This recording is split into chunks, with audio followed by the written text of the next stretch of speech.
എല്ലാവർക്കും നമസ്കാരം. നിങ്ങളുടെ ഓഫീസിലുള്ള വളരെ ഡിഫിക്കൽട്ട് ആയിട്ടുള്ള ആളുകൾ, കൂടെ ഇടപഴകാൻ സാധിക്കാത്ത നിങ്ങളുടെ കൂടെയുള്ള കൊളീഗ്സ് ആണെങ്കിലും നിങ്ങളുടെ സുപ്പീരിയേഴ്സ് ആണെങ്കിലും ഡിഫിക്കൽട്ട് ആയിട്ടുള്ള ആളുകൾ ധാരാളം ഉണ്ടാവും. അപ്പോൾ ഇവരോട് എങ്ങനെ ഡീൽ ചെയ്യണം? അവർ നിങ്ങളോട് വളരെ പേഴ്സണലായി ഇടപെട്ടാൽ അത് എങ്ങനെ ഡീൽ ചെയ്യണം? നിങ്ങളോട് ദേഷ്യപ്പെട്ടാൽ അത് എങ്ങനെ ഡീൽ ചെയ്യണം? നിങ്ങളുടെ ഐഡിയാസിനെ അവർ ഡിസ്മിസ് ചെയ്യുകയാണെങ്കിൽ നിങ്ങൾ എങ്ങനെ അതിനെ മാനേജ് ചെയ്യണം? നിങ്ങൾ പറയുന്നതിനെ അവർ കൺട്രോൾ ചെയ്യാൻ ശ്രമിച്ചാൽ നിങ്ങൾ എങ്ങനെ അതിനെ മാനേജ് ചെയ്യണം? ഇതെല്ലാമാണ് ഈ വീഡിയോയുടെ പ്രധാനപ്പെട്ട വിഷയം. നിങ്ങളുടെ ഓഫീസിൽ അങ്ങനെയുള്ളവർ ധാരാളം ഉണ്ടാവാം.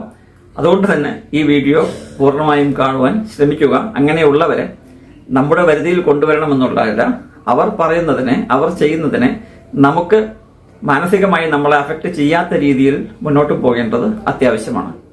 ഈ ചാനൽ സബ്സ്ക്രൈബ് ചെയ്യാൻ മറക്കരുത്, ബെൽ ബട്ടൺ അമർത്തുവാനും മറക്കരുത്. നിങ്ങൾക്ക് എന്തെങ്കിലും സംശയമുണ്ടെങ്കിൽ കമന്റ് ബോക്സിൽ എഴുതി ചോദിക്കാം. നമുക്ക് വീഡിയോയിലേക്ക് പോകാം.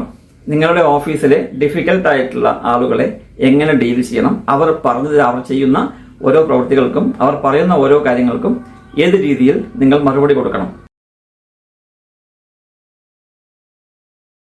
നിങ്ങൾ സംസാരിച്ചുകൊണ്ടിരിക്കുമ്പോൾ അവർ ഇടയിൽ കയറി ഇന്ററപ്റ്റ് ചെയ്യുകയാണ്, നിങ്ങളെ തടയുന്ന രീതിയിൽ സംസാരിക്കുകയാണ് എന്നുണ്ടെങ്കിൽ നിങ്ങൾ തീർച്ചയായും പറയേണ്ടത്, ഞാനൊന്ന് എൻ്റെ പോയിന്റ് ഫിനിഷ് ചെയ്തോട്ടെ, അതിനുശേഷം നിങ്ങളുടെ പോയിന്റ് കേൾക്കുവാൻ ഞാൻ സന്നദ്ധനാണ്, അതുകൊണ്ട് ദയവ് ചെയ്ത് ഒന്നവിടെ ഇരിക്കുക എന്ന് പറയുവാൻ മറക്കരുത്. ഒരു പക്ഷേ ഇത് തന്നെ 1-2 പ്രാവശ്യം ആവർത്തിക്കേണ്ടി വരും. എന്നിരുന്നാലും വിനയം കൈവിടാതെ തന്നെ ഇത് ചിരിച്ചുകൊണ്ട് പറയുവാൻ ശ്രദ്ധിക്കുക.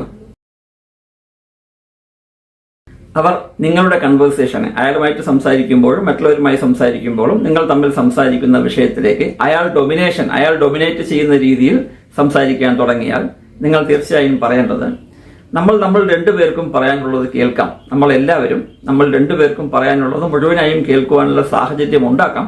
ആദ്യം ഞാൻ എൻ്റെ പോയിന്റ് പ്രസന്റ് ചെയ്യട്ടെ, അതിനുശേഷം നിങ്ങൾക്ക് നിങ്ങളുടെ അവസരം വരുമല്ലോ എന്ന് നിങ്ങൾ പറയണം. ഒരു സംശയവും വേണ്ട. വീണ്ടും അദ്ദേഹം അത് ആവർത്തിച്ചു എന്ന് വരാം. നിങ്ങളത് റിപ്പീറ്റഡ്ലി 2-3 തവണ പറയേണ്ടിയും വരാം.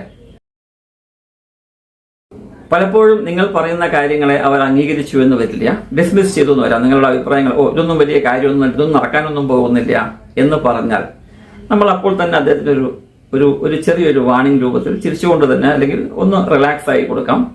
എന്താണ് അത്? മറ്റൊരു അപ്രോച്ചാണ്. ഞാനിതൊന്ന് പറഞ്ഞു കഴിഞ്ഞോട്ടെ, ഇത് എൻ്റെ ഒരു ഐഡിയയാണ്, ഒരു പക്ഷേ ഇത് വർക്ക് ചെയ്യാം എന്നുണ്ടോ എന്ന് പറഞ്ഞ് നിർത്തുക. അവർ പലപ്പോഴും പേഴ്സണലായിട്ട് നമ്മളെ അറ്റാക്ക് ചെയ്യാൻ ശ്രമിച്ചു എന്ന് വരാം. അപ്പോൾ പറയേണ്ടത്, നമുക്കിത് പേഴ്സണലാക്കി മാറ്റേണ്ട ആവശ്യമില്ല, ഇഷ്യൂ ബേസ്ഡ് ആക്കാം. അതുകൊണ്ട് നമുക്ക് ഇഷ്യൂവിനെ കുറിച്ച് മാത്രം സംസാരിക്കാം എന്ന് പറയുക. അവർ വളരെ അഗ്രസീവായിട്ടോ അല്ലെങ്കിൽ നിങ്ങളോട് ചാടിക്കയറുന്ന രീതിയിലോ സംസാരിക്കുകയാണെങ്കിൽ, നിങ്ങളുടെ അഭിപ്രായങ്ങളെ ഖണ്ഡിക്കുവാൻ ശ്രമിക്കുകയാണെങ്കിൽ നമ്മൾ പറയേണ്ടത്, നമുക്കിത് അങ്ങനെ അത്രയധികം അഗ്രസീവ് ആക്കേണ്ട ആവശ്യമില്ല, ഇത് പ്രൊഡക്റ്റീവ് ആക്കണം. ഈ ചർച്ച എപ്പോഴും പ്രൊഡക്റ്റീവ് ആക്കുകയാണ് വേണ്ടത്. അപ്പോൾ നമുക്ക് അഗ്രസീവ് ആവാത്ത രീതിയിൽ ചർച്ച ചെയ്യാൻ സമയം കിട്ടുമ്പോഴും ഞാനിത് പ്രസന്റ് ചെയ്യാൻ തയ്യാറാണ്. അതുകൊണ്ട് തൽക്കാലം വേണമെങ്കിൽ നമുക്കിത് നിർത്താം, പിന്നീട് പ്രൊഡക്റ്റീവായി നമുക്ക് ഇതിനെ വീണ്ടും ചർച്ച ചെയ്യാം എന്ന് പറയണം. അവർ അടങ്ങിക്കോളും.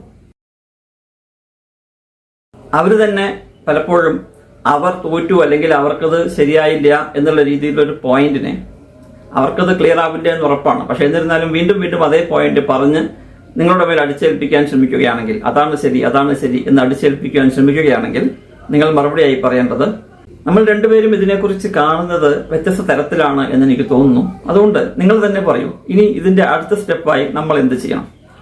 ആൾറെഡി ഫെയിലിയർ ആയ ഒരു ഐഡിയയാണ്. അതിന്റെ അടുത്ത സ്റ്റെപ്പ് അദ്ദേഹത്തിന്റെ കയ്യിൽ പൊതുവെ ഉണ്ടാവാൻ സാധ്യതയില്ല.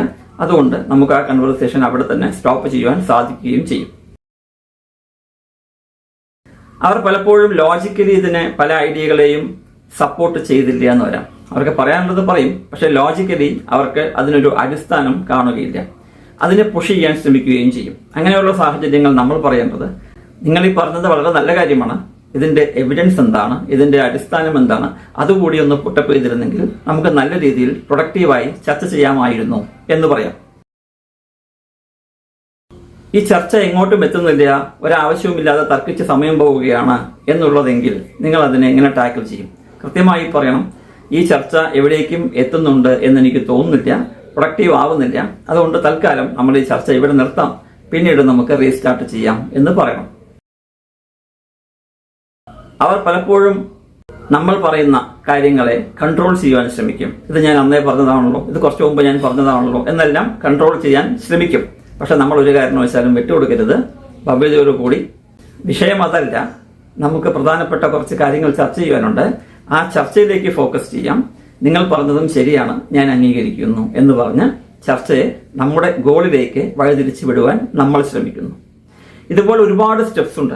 നമ്മൾ എങ്ങനെ അതിനെ കൈകാര്യം ചെയ്യണം? നമ്മളും അവർ ചെയ്യുന്നത് പോലെ അഗ്രസീവ് ആയാൽ പ്രശ്നം അവിടെ അവസാനിക്കുകയല്ല, കൂടുകയാണ് ചെയ്യുക. അതുകൊണ്ട് തന്നെയാണ് ആ ലീഡർഷിപ്പ് എന്നുള്ളത് കൺവെർസേഷൻ പോയിന്റ് ഓഫ് വ്യൂവിൽ വളരെയധികം എഫക്റ്റീവ് ആക്കാൻ നമ്മൾ ശ്രമിക്കണം.